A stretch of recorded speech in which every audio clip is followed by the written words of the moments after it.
desde donde esté. Libre para checar que me pagaron sin gastar mi internet. Y para hacer mis transferencias sin tener que estar buscando Wi-Fi. Para poder ver lo que tengo en mi cuenta sin que se me acabe la recarga. Ay, sí, lo fácil que es de usar. Sí, hemos liberado nuestra app Banreservas del consumo de datos para que aproveches todos sus beneficios tengas o no tengas internet, haya o no Wi-Fi y sin consumir tu recarga. Bájala, úsala y resuelve. App Banreservas, tu banco fuera del banco. Banreservas, el banco de todos los dominicanos. Más claro ni el agua. Único número de pago de factura al 809-562-3500, opción 1. O por la aplicación Paga Todo y todos los puntos autorizados.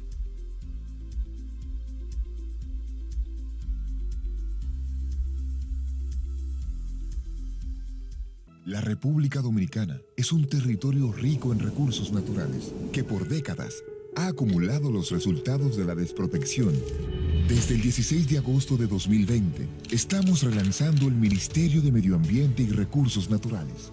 Defendemos y recuperamos las áreas protegidas sin banderías políticas y también hemos rescatado el valor de las sanciones para generar los cambios que nos permitan curar las grandes heridas medioambientales y asegurar la preservación de los recursos hídricos.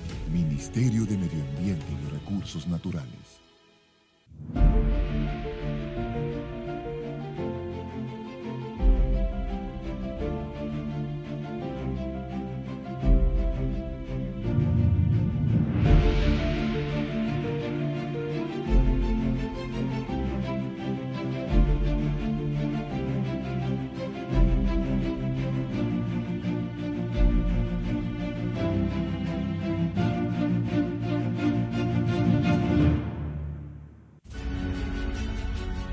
Estoy más que agradecida con el Ayuntamiento del Distrito Nacional porque se ha comprometido con las personas con discapacidad para cumplir nuestros derechos. Hoy estoy aquí verificando que las trampas se estén construyendo de la manera correcta. Esto es algo que realmente nunca se ha visto porque se está tomando en cuenta la voz de las personas con discapacidad gracias a la alcaldesa y gracias al Departamento de Inclusión Laboral del Distrito Nacional.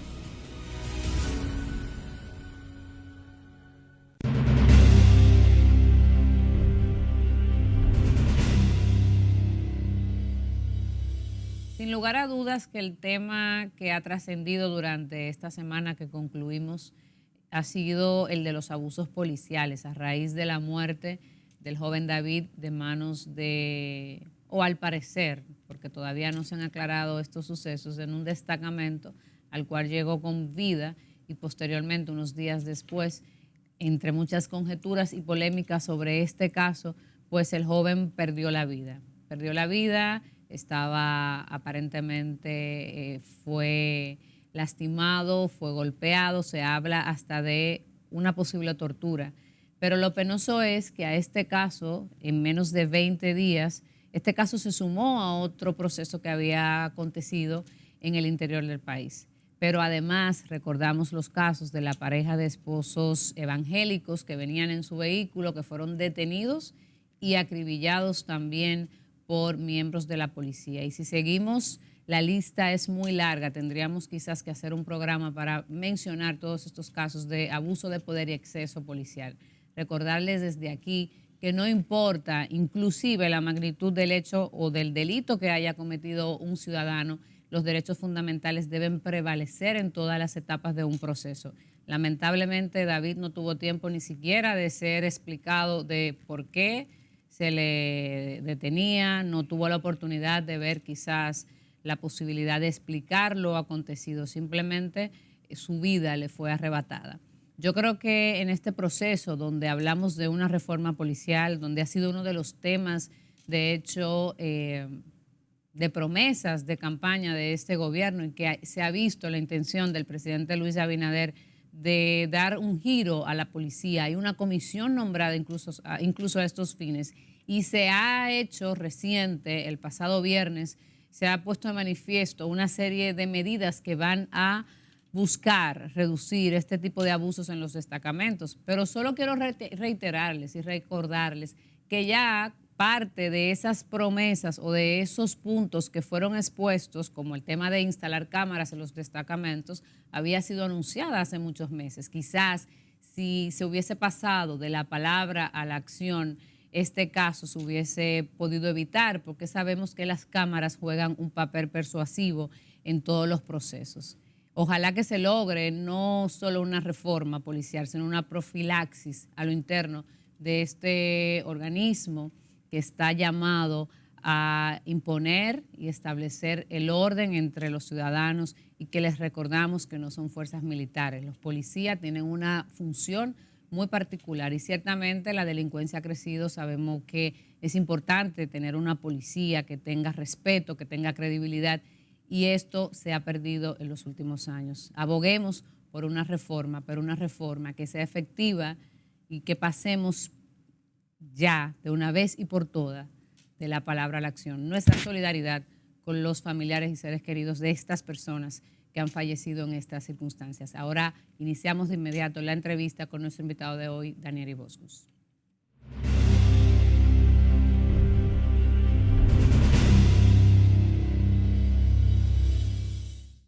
Bueno, estamos ya contentísimos y es un honor para nosotros recibir a Daniel Iboscus. Ustedes van a tener la oportunidad de conocer de lo que es un verdadero expositor del marketing político.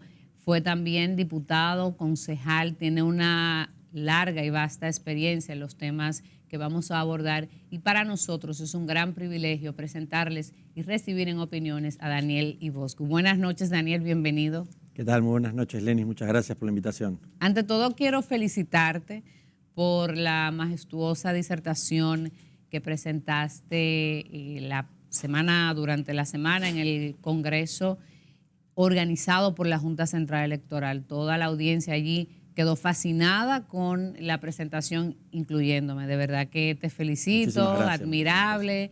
Y nada, nosotros siempre tratamos, Daniel, de que nuestra audiencia conozca un poco de lo que hay detrás del personaje, de las personas que invitamos. Muchas veces nos quedamos en lo superficial. Y en esta primera etapa de la entrevista queremos conocer un poco sobre tu trayectoria personal, profesional, el humano, el amigo, el hijo, el papá.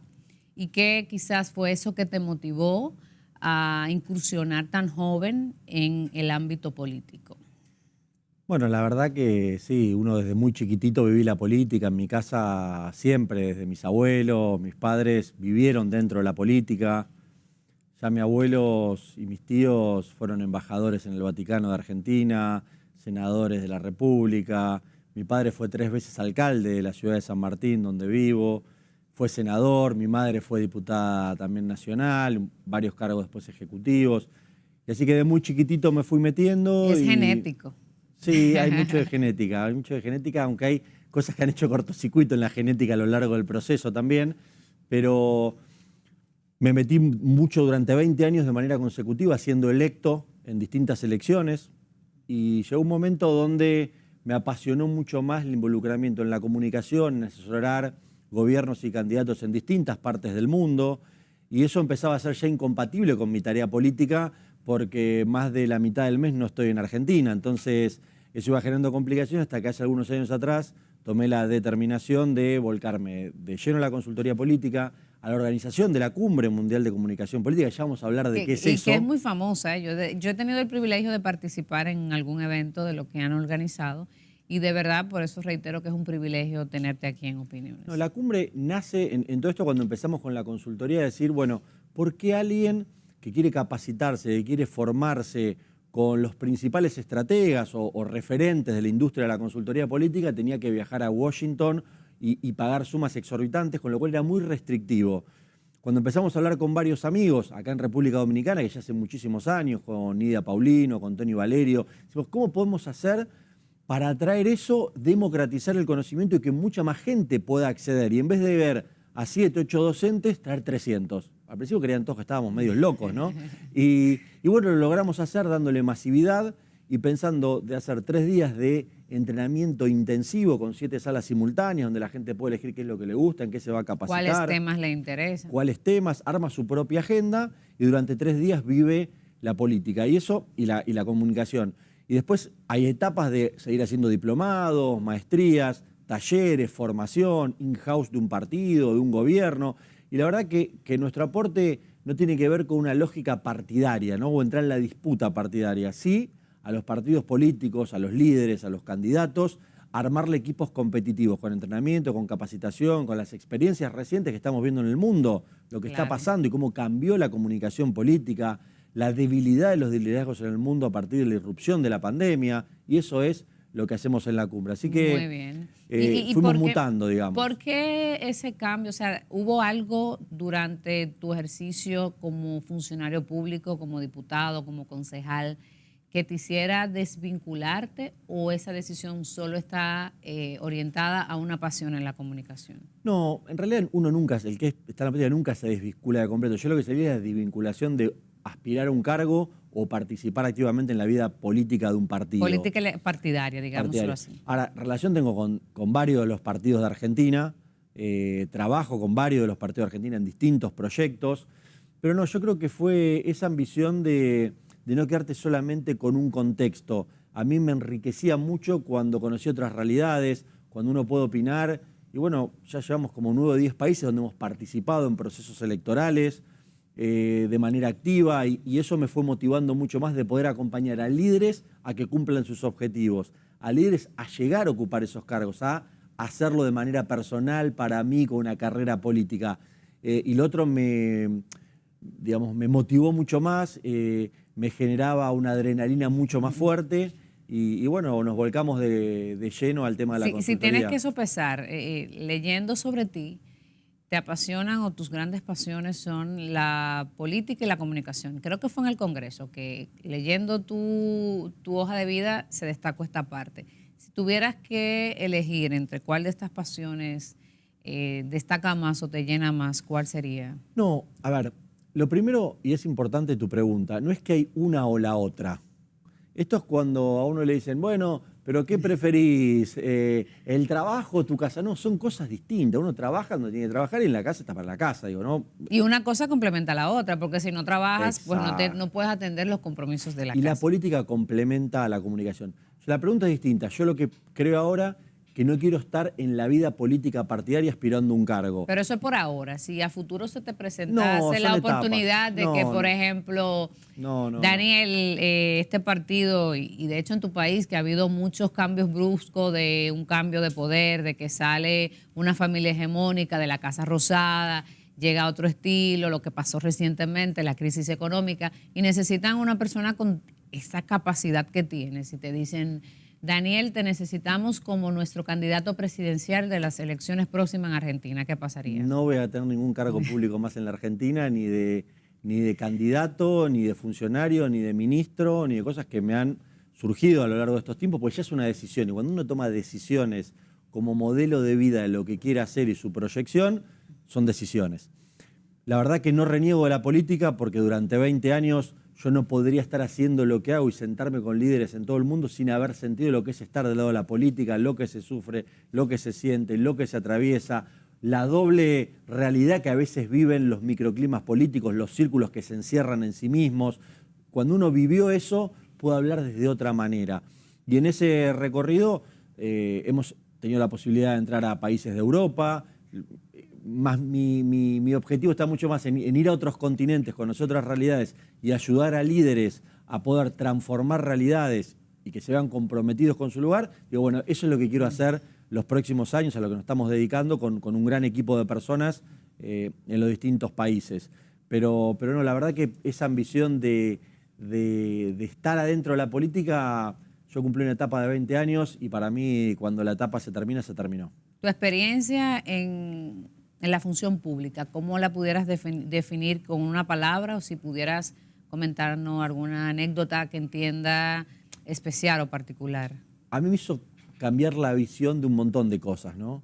La verdad que, como te decía, la viví de adentro, con los sinsabores que muchas veces tiene la política, con sufrimiento en algunos momentos. Me tocó atravesar, siendo muy joven, en mi primer año de incursión así directo en la actividad política, que mi padre era alcalde, yo tenía un cargo ejecutivo y sufrí la crisis del 2001 en la Argentina, que fue la crisis más grande en la historia del país, con cierre de los bancos, con las calles tomadas, con el sistema al punto del borde del quiebre, con la caída de un presidente y la destitución de un presidente, con 5 presidentes en el país en 6 días que se iban destituyendo y iban subiendo otro. Bueno, viví esa crisis estando en gestión, con lo cual, digo, vivir en crisis, digo, es lo normal, primer año de estar adentro del sistema político. Y después no, la verdad que yo disfruté mucho, disfruté las campañas, me pasaron cosas insólitas siendo candidato, insólitas digo porque uno a veces no se da cuenta que se desordena estando en la vida política. ¿Qué quiere decir se desordena? A mí me pasó algo muy interesante en el año 2009. El año 2009, en aquel momento era presidente de la Argentina Néstor Kirchner, nosotros teníamos un partido vecinal, yo ya funcionaba ahí, pero estaba en la campaña nacional, y en la que era mi ciudad, claramente era el que mejor medían las encuestas.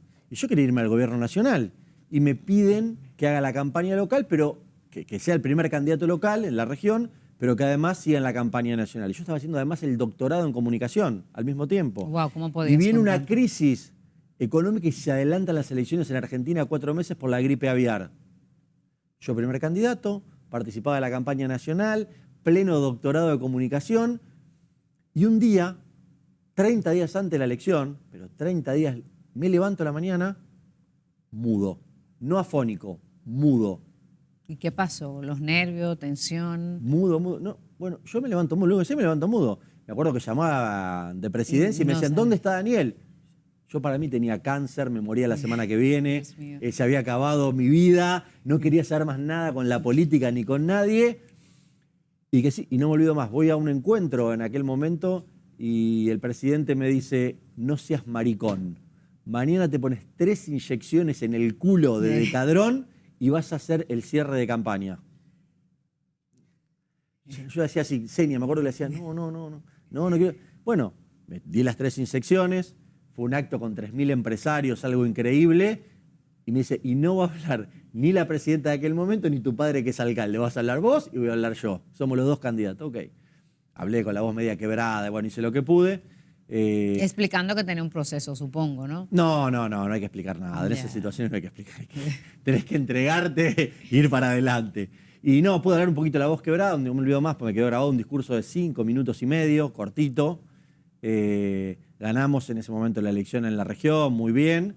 Y había sido un pico de estrés, ¿no? La Claro. locura. Yo llegaba a mi casa en aquel momento. Hay bloqueos incluso que a veces son peores porque son lapsus cerebrales, entonces no te permite ni siquiera articular ideas. Aquí se dio una situación muy particular con un candidato donde llegaron momentos que decíamos, pero ¿qué pasa? O sea, porque las ideas como que no, en un momento se perdían. O sea, es como que te estoy hablando de que la tierra es cuadrada y de repente te digo que voy de camino al norte del país. Entonces tú decías, pero tú me estás hablando de esto y de repente otra cosa. Entonces, qué bueno que pones eso a colación, porque es que el nivel de presión que recibe un candidato, supongo, porque ni me interesa ni me ha tocado nunca, debe ser muy fuerte, exponerte, estar expuesto incluso a las campañas negativas, campañas sucias, que vamos a hablar de todo eso fuera de esta pausa. Volvemos en breve.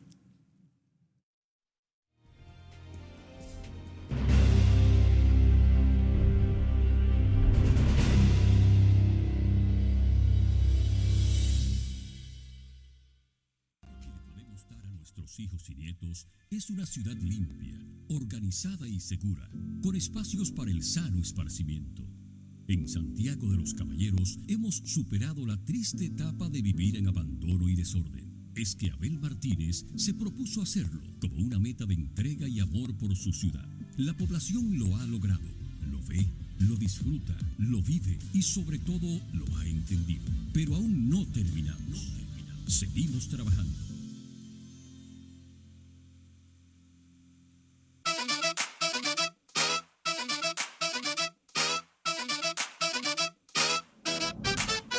Así se sentirá convertirá tu negocio cuando le pongas pilas nuevas. Ya está aquí Expo Fomenta Pymes Banreservas. Aprovecha tasas desde 7.95%, ofertas en comercios aliados, talleres de educación financiera y mucho más. Expo Fomenta Pymes hasta el 30 de abril. Más información en banreservas.com. Banreservas, el banco de todos los dominicanos.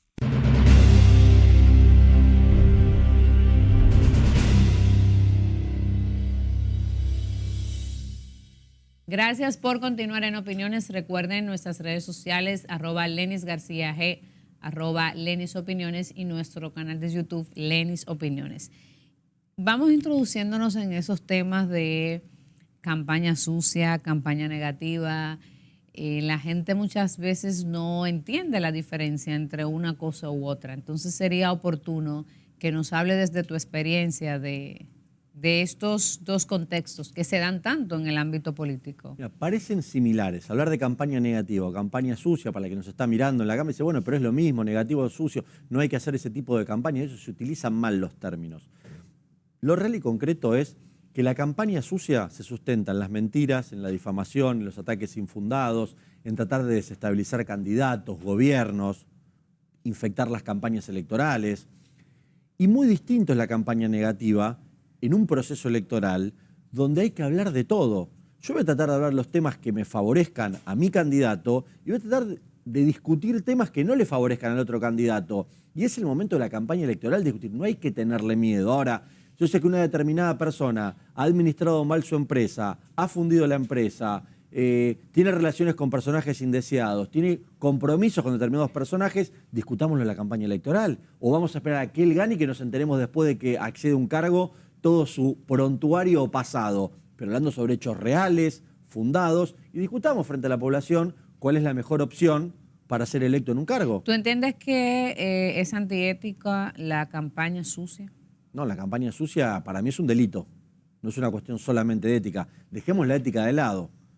Digo, dejemos la ética de lado porque es peor. Claro. No es, si fuera una cuestión de elección, es ético, no ético. Para mí una campaña sucia está penado en prácticamente todos los códigos, es un delito porque uno está dañando a otra persona, difamando a otra persona y todo eso tiene consecuencias. Uno puede perder empleos, puede perder su reputación, puede perder contratos, puede perder la familia, puede perder un montón de cosas a partir de una campaña de difamación. Por supuesto que eso, no tengo ninguna duda que es un delito.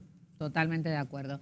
Es más difícil hoy en día donde tenemos un mundo interconectado, donde estamos ya en una era totalmente digital, la cuarta revolución industrial, como le han llamado algunos escritores.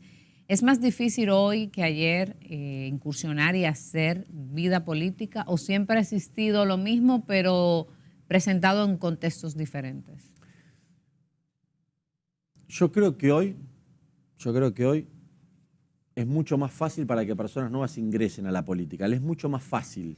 Antiguamente uno si no tenía el partido, la trayectoria, lo ponían, ingresaba, no llegaba. No voy a decir si es mejor o peor. Hoy existen en el mundo un montón de outsiders que aprovechan oportunidades y por ahí hasta llegan a ser presidente. El caso de Perú, Pedro Castillo, en un escenario tradicional nunca se hubiera imaginado que podía ser presidente. Jamás. Boric en Chile.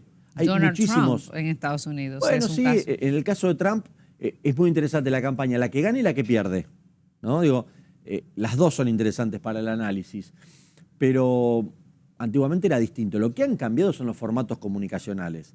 Hoy los sistemas de comunicación son totalmente distintos.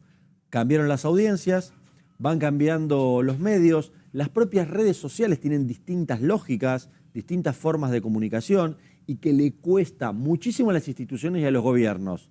Por ahí un poco menos a los candidatos, pero les cuesta entender cosas básicas, y lo hablábamos en la conferencia de la Junta Central. Yo sigo viendo políticos y organismos que suben comunicados de prensa a Instagram. Me dicen, señores, quieren perder seguidores todos los días. ¿Qué es eso? ¿Quién va a leer un comunicado? El que está en Instagram no está para leer comunicado. Mándaselo a un periodista, a una redacción. O a través de Twitter, por ejemplo. Twitter que puede ser, es más lineal, ¿no? Pero más tampoco informativo. pegado el comunicado, sino una redacción con los caracteres que te permite Claro. Twitter, de una forma más amena, más cercana, más disruptiva.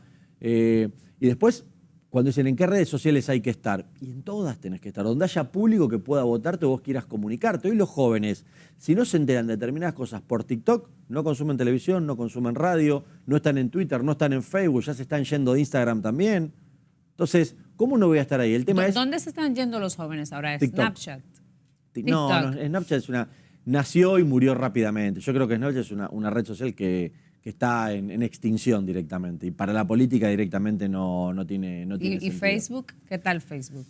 Lo que pasa es que Facebook hoy para publicidad política es la herramienta que más se utiliza porque es la que tiene más, digamos, habitantes o ciudadanos digitales en esa red social de cada país. Lo que pasa es que se entra mucho menos, quedó una red fundamentalmente para mayores de 40 años, es muy difícil que alguien más joven esté ahí.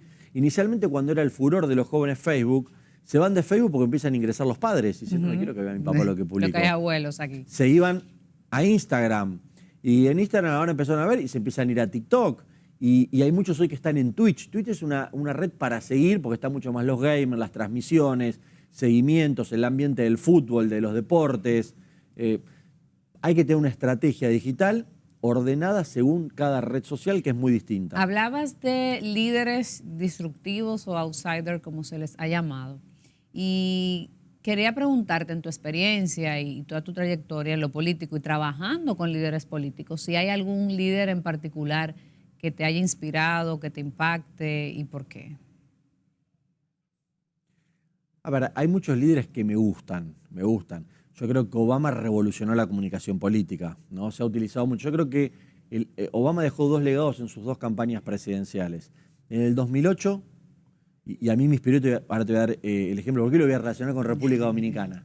En el 2008, esa elección, ese noviembre del 2008, tuve la oportunidad de ser observador internacional, de estar en Washington esa elección, al igual que la del 2012. Y hubo un quiebre en que alguien entendió que cambió la comunicación y los formatos comunicacionales a los formatos digitales. Ahora, ¿qué? Para subir cosas a redes, no. Él generaba base, contactabilidad, estructura digital. Fue una campaña. La del 2012, la revolución fue la microsegmentación y la recaudación de dinero para sostener la campaña. Con lo cual fueron interesantes las dos campañas. La del 2008, fundamentalmente, recuerdo, Espiro hizo un libro en el 2008 que llamó Vivir Conectados, Sociedad, Política y Comunicación en la Era Digital. Me impactó mucho a mí la campaña de Estados Unidos. Y me decían, vos estás loco, las tecnologías son para los ricos, ¿quién va a poder acceder? ¿Quién va a poder estar ahí? Y ese libro desafiaba a que vamos a vivir conectados, no hay opción. Digo que lo recuerdo con Dominicana porque acá, en aquel momento, el presidente Fernández, el ministro de Cultura, que era Rafael Antiguas, pero no decir mal el apellido, me premian en el Ministerio de Cultura ese libro como mejor libro iberoamericano de comunicación. Y esa campaña fue la que a mí me inspiró a hacer ese trabajo, ¿no? Así que tengo muy buenos recuerdos. Después hay otros líderes. El problema es que a veces, yo Obama lo tomo en el lapso de los 8 años, posterior y anterior. Hay otros que te pueden gustar por momentos, pero por ahí esa obsesión por el poder los hacen ir decayendo, equivocarse, querer quedarse para siempre, querer cambiar las reglas para poder continuar. Y la verdad que van pasando, yo creo que hay líderes que han hecho muy bien a sus países, y no voy a tratar de utilizar ideologías de un lado y del otro. Yo creo que Rafael Correa, todo su inicio en Ecuador lo hizo muy bien al Ecuador, de cómo inicia Ecuador, cómo termina. Después uno comete errores como cualquiera, digamos, ¿no? Creo que en República Dominicana tenemos buenos ejemplos de líderes que han estado y que después van desviando por ahí su rumbo. El caso de Bachelet en Chile tuvo una muy buena primera gestión y presidencia, se fue cuando volvió, creo que no fue buena la segunda presidencia. Néstor Kirchner inició muy bien su presidencia y después Cristina ha tenido cosas erróneas. Yo creo que hay para ver. Ahora, como vos me decís alguien que... Todos tienen luces y sombras, en definitiva. Sí, mira, hay una conferencia muy interesante que hicimos en México del presidente López Obrador y la conferencia se llamaba Luces y Sombras de Andrés Manuel López Obrador. Ni tan bueno como dicen los que lo aman, ni tan malo como dicen los que lo odian. Entonces digo, hay matices. Vivimos en sociedades polarizadas que no permiten que tengamos matices y esto genera una complejidad, digamos, que el análisis, pero si vos me preguntás a mí, de inicio al final, inspirador, que yo haya hecho algo a partir de lo que viví ahí, que me motivó, sí, Barack Obama, sin lugar a dudas. Qué bien. A propósito de que mencionas y destacas ejemplos en República Dominicana, ¿cuál es tu análisis, ya que conoces la política, el quehacer político, los líderes políticos dominicanos y destacaba desde 2008 tener contacto con República Dominicana? ¿Cómo ponderas la realidad actual o la actualidad sociopolítica que vive la República Dominicana? Miren, República Dominicana, tenemos que darle contexto. Fue la primera elección presidencial en América en pandemia. Las 8 elecciones en América, en países democráticos, saco Nicaragua porque creo que no hay democracia si hay presos políticos. Eso es un caso muy particular. Lo saco a Nicaragua, estamos de acuerdo. Pero en los 8 países donde hubo elecciones presidenciales, en los 8 perdió el oficialismo. No digo que ganó la oposición. Perdió el oficialismo. Hagamos el recorrido, empezando por República Dominicana. En Bolivia habían desconocido a Evo, se tuvo que ir y después se fueron y ganó el otro. En Perú no pudo terminar ni Vizcarra, hubo un montón de lío, ganó Pedro Castillo. En Ecuador, Lenín Moreno se fue con 95% de reprobación. Ahorita en Colombia, que sería la 9ª, el presidente Duque ni siquiera tiene candidato propio, van a tratar de apoyar a otro para tratar de subsistir. En Estados Unidos, Donald Trump no pudo ser reelecto. En Honduras, Juan Carlos Orlando también se fue. En Chile vino Boric, que nadie creía que podía ganar. Y así podría seguir. Costa Rica, el candidato oficial de Costa Rica sacó el 1% en primera vuelta. Los oficialismos no supieron liderar el tema. Con lo cual quiero hacer esa salvedad. Tampoco las sociedades estaban preparadas para esto. O sea, fue como una avalancha para cada uno en sus diferentes roles. Nadie estaba preparado. Ni la Organización Mundial de la Salud, que todavía no definió esto del murciélago que apareció. No, y tampoco deciden, estuve leyendo, si son 6.4 millones de fallecidos o son 14.9. Por eso digo, a todos tomó por sorpresa. Lo que a mí me interesa analizar es que no hubo ningún liderazgo fuerte que le mostrara a la sociedad que había luz al final del túnel, que los iban a conducir y que íbamos a estar bien. Eso no pasó. Empieza a haber intentos, pero todavía quedan 2 elecciones. La de Colombia, que te decía que va a ser la 9ª, que pierde el oficialismo, y la de Brasil, que todo parece indicar que Lula tiene grandes chances de volver a ganar y convertirse nuevamente en presidente de Brasil. Entonces, debemos llamarnos a la reflexión de, en primer lugar, es mucho más fácil hoy ser oposición que ser oficialismo. Mucho más fácil ser opositor que ser oficialista. Hay que ver cuándo se corta esta tendencia, cuáles son los puntos de quiebre, los puntos disruptivos, qué van a hacer. Si siguen haciendo lo mismo que hasta ahora, les va a ir mal. A todos. A todos les va a ir mal. Entonces, ¿cuáles son esos puntos disruptivos? Muchos creyeron en algún momento que con dar vacunas alcanzaba para los fines electorales. No tiene nada que ver vacunación con votos, porque ahí cometerían el gran error. No es que alguien le hizo un favor. ¿Crees que ya la sociedad perdió ese temor al COVID o ese agradecimiento que se da de manera natural o esa percepción de bien hacer en cuanto a los temas COVID? O sea, ya la sociedad cerró ese capítulo. Yo creo que la sociedad maduró. Lo de las vacunas puede haber durado 90 días post vacunación. ¿Por qué digo pasó?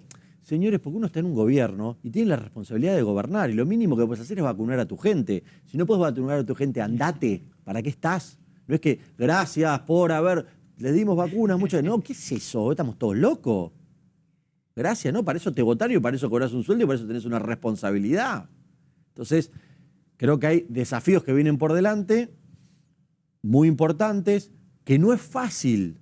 Porque a veces uno critica, dice, habla de afuera y cree que todo es fácil. No es fácil, es dificilísimo, las sociedades están dañadas, no hay expectativa de futuro, hay un presente exacerbado, hay bronca, hay indignación. Pero y sin el lugar a malestar dudas, económico que genera la inflación también se suma la crisis económica mundial y local en cada uno de los países.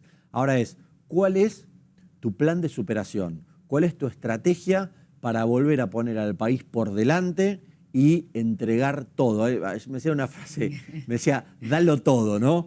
Bueno, ¿qué es lo que vas a dar para transformar eso, que confíen en vos y que abracen una causa en la cual en esa causa sea, vamos a salir adelante y nosotros lo vamos a sacar adelante? Para eso vamos a gobernar. Ahora, si cuando uno está en una situación como la estamos, lo que uno escucha es que hablan de internas, de candidaturas, de peleas, del foco que no es lo que le pasa al primer metro cuadrado de la gente, es inexorable que van a tener problemas. Definitivamente. Y son problemas también que muchas veces tienen la dificultad agregada de que hay aspectos que son transnacionales que no puedes gobernar o que no tienes la capacidad de controlar en un contexto de una crisis mundial y ahora también sumado el tema del conflicto bélico que en Europa, ¿verdad?, está teniendo incidencia a nivel global. Hay otro de los temas respecto a esto que hablamos, de los líderes disruptivos de redes sociales. Muchos líderes están usando mucho el tema de redes sociales para proyectar decisiones, por ejemplo, el caso Bukele. Quizás se habla también de un auge del populismo como un estilo de gobierno. ¿Crees, y nos vamos a ir a una pausa y al regreso me das la respuesta, que deben los líderes, los presidentes, gobernar o tomar las decisiones en función de los temas que generan presión a través de las redes sociales, tomando en consideración que hay una fábrica de bots y que ya se ha puesto de manifiesto que en Twitter y en todas las redes sociales hay usuarios que son usuarios pero que al final no tienen una identificación? Luego de la pausa escucharemos la respuesta.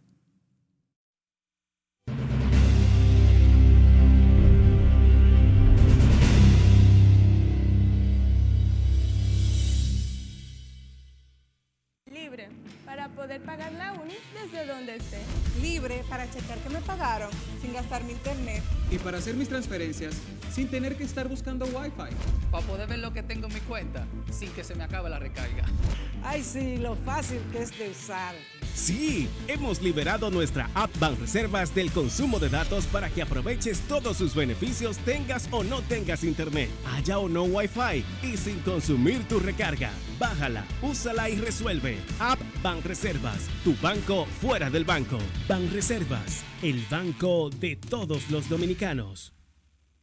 La República Dominicana es un territorio rico en recursos naturales que por décadas ha acumulado los resultados de la desprotección.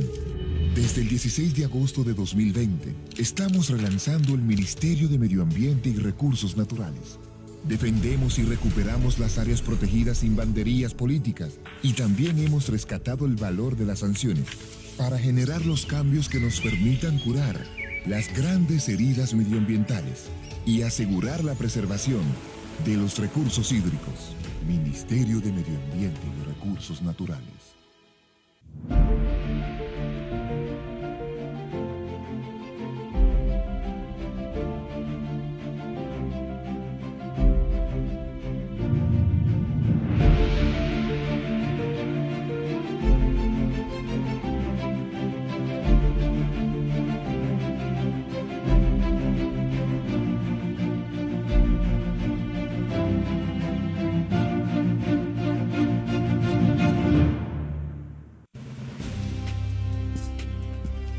Con la digitalización de la información creció un adversario sigiloso y amañado que ha causado múltiples cuestionamientos en todos los niveles de la sociedad.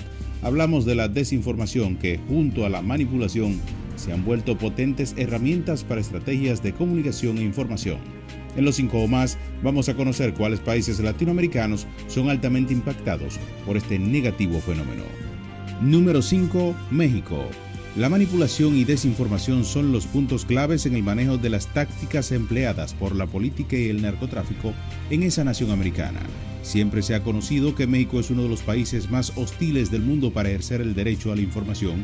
No obstante, la población cae en los trucos de quienes manipulan las noticias con el objetivo de generar un impacto a su favor. Número 4. Argentina.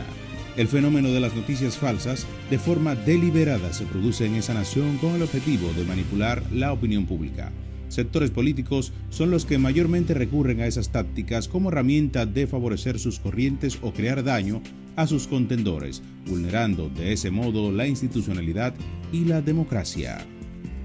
Número 3. Chile.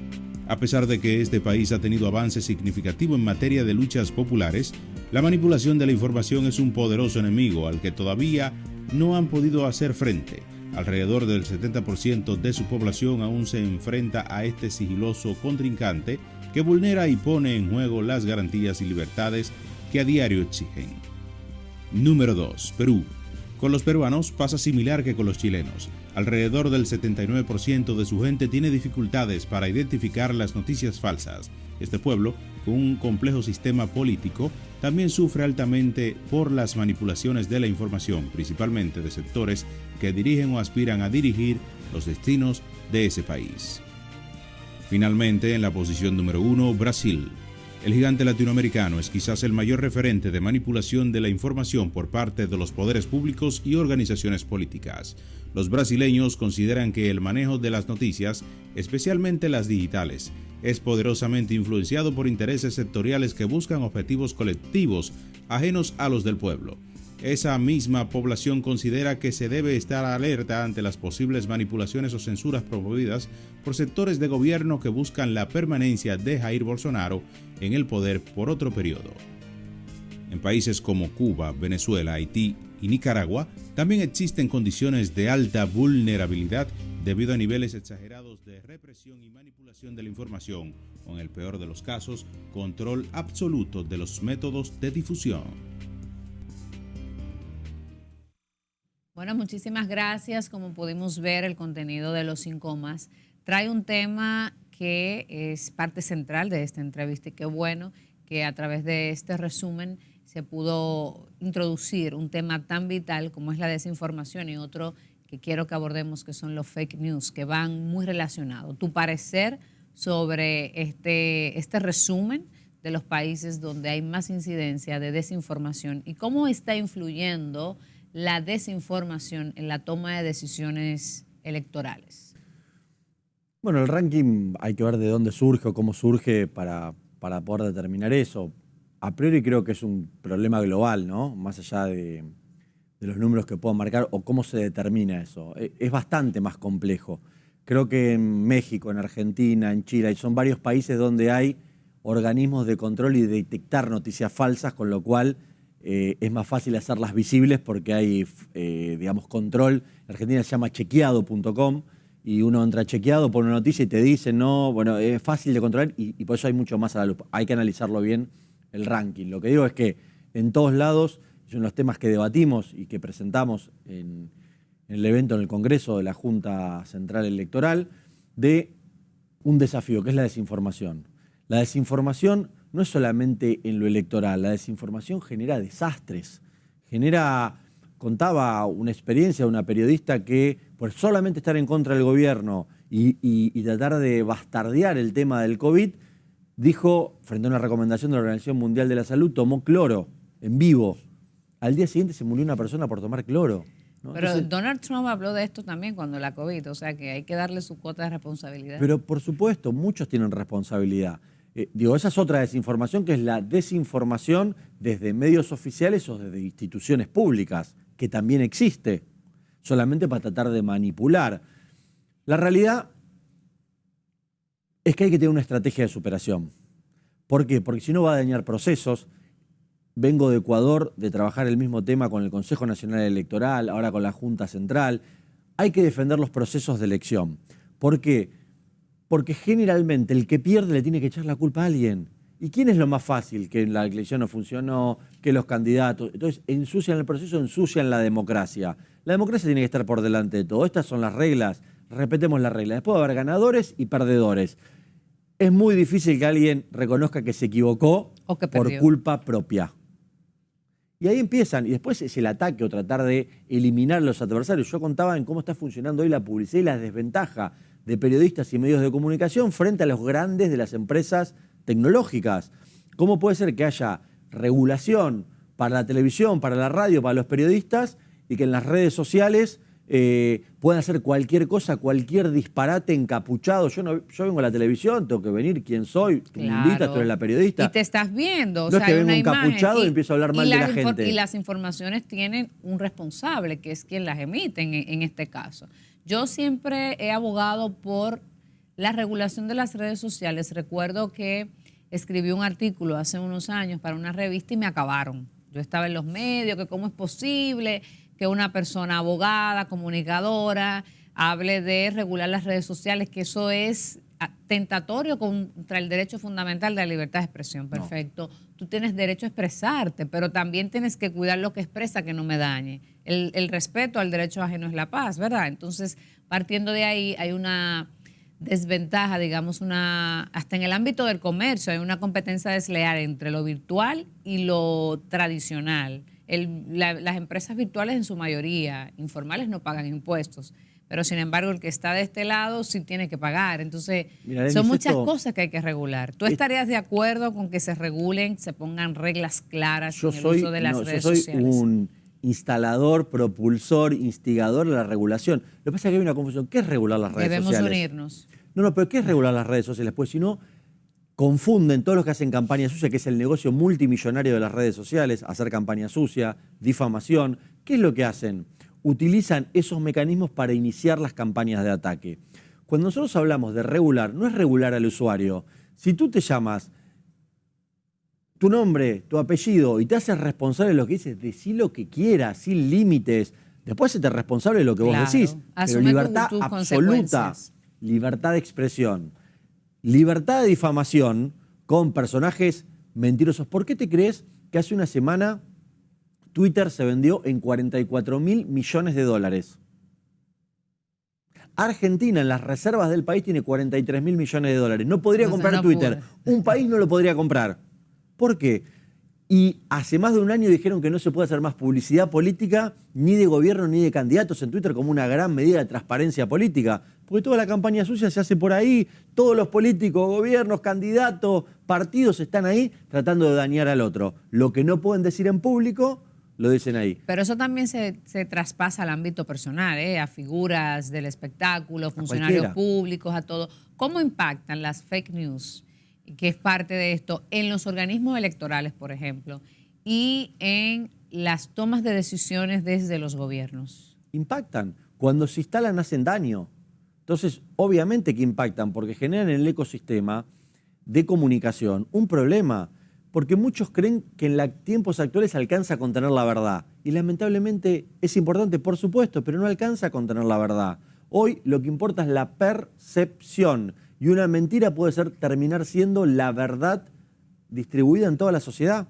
Entonces, cuando uno dice, no, pero eso no es real, o eso la no es llamada verdad. posverdad. Claro, pero yo también disiento con todos los que hablan en posverdad. ¿Cuándo fue la época de la verdad? Si nos vienen mintiendo en las guerras, la guerra mundial, desde toda la historia se mintió. ¿Cómo conquistaban los imperios? Diciéndote, no, te voy a atacar por acá, por acá. No, era mentira. A mí me gustaría hablar de la etapa de la preverdad, que ojalá vayamos hacia una etapa de verdad, ¿no? Entonces, esto me parece que es el debate que se viene. La regulación, vuelvo a decir, es sobre las empresas, no sobre los usuarios. Pero vos fíjate qué ilógico esto. A Donald Trump le censuraron el Twitter. ¿Estamos de acuerdo? Lo censuró la empresa. No soy partidario para nada de Donald Trump. Hablé bien de Obama, digo, quiero que quede claro eso, porque si no parece que uno lo defiende. Ah, Claro. sos de derecha. No. Hablé bien de Obama. Le suspendieron la cuenta cuando él era presidente, con nombre y apellido, con responsabilidad pública, jurídica, y tiene que hacerse cargo de lo que dice. Ahora, los troll center y los miles de usuarios falsos solamente preparados para atacar a personalidades públicas, a empresas, a medios de comunicación, a periodistas, A gobiernos. siguen todas vigentes. La del Islam y los terroristas funciona. La de los narcotraficantes con perfiles falsos. Te voy a contar un informe que esto es muy interesante. ¿Sabes cuál fue en un país donde hicimos una investigación contratados por la Secretaría de Inteligencia la vía de comunicación que usan los narcotraficantes mientras todos buscaban las llamadas telefónicas, pinchar los teléfonos? No, nosotros tenemos la mejor herramienta para ver lo que dicen por WhatsApp. ¿Sabes cuál es? ¿Cuál es? Twitter. ¿Cómo se descubrió? ¿Cómo vimos los algoritmos Increíble. y descubrimos que la herramienta de comunicación era Twitter? Porque de repente cuando mataban a uno del cártel del frente, festejaban los del otro cártel en Twitter, en mensajes encriptados, digamos, decodificados. O sea, ¿cómo alguien va a festejar la muerte de alguien? Y festejaban y hablaban bien. Bueno, empezamos a detectar algoritmos cruces que la herramienta de comunicación con perfiles falsos para la distribución, para los ataques, para los sicariatos, era a través de Twitter. ¿Cómo se combate esto del fake news, tanto a título, digamos, institucional como personal? Bueno, hay que tener una estrategia, hay que saber cómo funcionan las redes sociales. Pero yo diría, lo primero sería una responsabilidad de las empresas de tecnología de las identidades digitales. En mi caso, por ejemplo, yo soy @Diboscus. @Diboscus. Yo tengo una identidad digital, soy responsable por eso. Es como mi número de documento.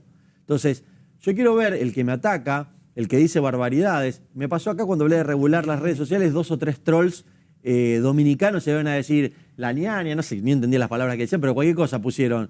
Digo, son trolls. Yo al troll se lo bloquea y se lo denuncia, ¿no? Claro. Digo, pero debatamos Siéntense en una mesa, armemos el debate y debatamos por qué uno dice, no, acá hay que hacer libertinaje y tenemos que darle esta herramienta para que se le rían a los organismos de control y seguridad, los narcotraficantes, los pedófilos, que están en las redes sociales. Facebook es la red donde los pedófilos ingresaban y hacían las peores actividades y apresaban a sus víctimas. Entonces, ¿cómo? ¿Regular no?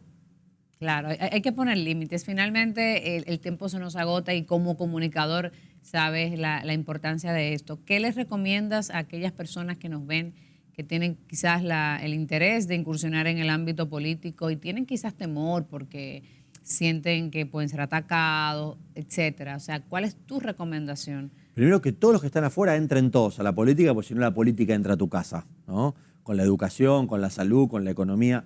Métanse en política. Ahora, si tienen miedo, hacen bien, porque van a entrar y van a recibir ataques, hay que estar preparados, la familia, hay que entrenarse, hay que tener equipos profesionales para poder enfrentar estos desafíos, pero entren, porque si no entran, otros lo harán por ustedes. Y sí, que el que entra a política lo van a rayar un poquito, lo van a raspar. Todos los que estuvimos en política sufrimos campañas sucias, ataques, difamaciones.